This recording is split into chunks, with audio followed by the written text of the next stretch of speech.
梅雨だるの症状で一番大きいのが頭痛。他にもめまい、疲労感、首肩のこり、関節痛、手足の痺れ、朝が起きれない。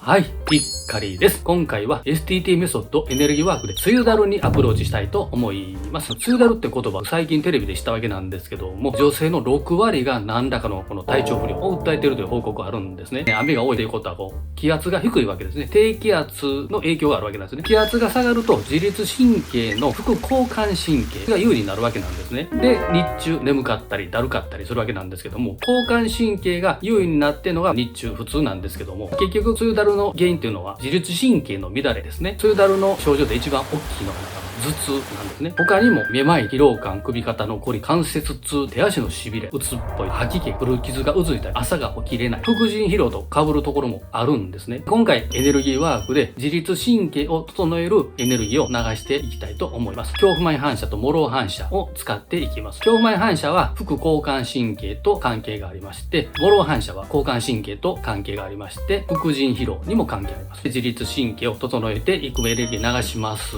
が、その前にゾンブレス、毎回ベロを上顎につけてくださいって言ってますけども、これ全部意味がありまして、東洋医学で気の流れってあるんですけども、任脈、徳脈ってありましてね、任脈は体の前面を通って下唇で止まってるんですね。徳脈、肛門から出ていて背骨上を通って上唇で止まってまして、任脈は陰茎、徳脈は陽の経絡となってて、ベロを上顎につけることで陰陽が統合されるんですね。それによって気の流れが非常に良くなるんですね。できたら4秒吸って4秒吐く。呼吸の時に吸ってる時っていうのは交感神経が優位になってるんですね。吐いてる時っていうのは副交感神経が優位になってるんですね。4秒吸って4秒吐く。この同じリズムでやることで交感神経と副交感神経の切り替えが上手になっていく。動画を見てる時じゃなくって日中これを意識してやってください。では今から梅雨だるに対して自律神経を整えるエネルギーを流していきます。毎度のこと、この指の形ですね。これで眉と眉の間に当ててもらうだけで OK です。ゾーンブレスでしっかりエネルギーを感じてみてください。では今からいきます。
はい、OK です。指を外してください。この動画をご覧になって体調不良が良くなった、なんか元気になってきたみたいなことがあればコメント欄に書いていただくと非常に嬉しいと思います。梅雨だるは夏バテにもつながってくる可能性があるので、ぜひゾーンブレス、これを定着させて自律神経を安定させることを心がけてみてください。今日これで終わります。ありがとうございました。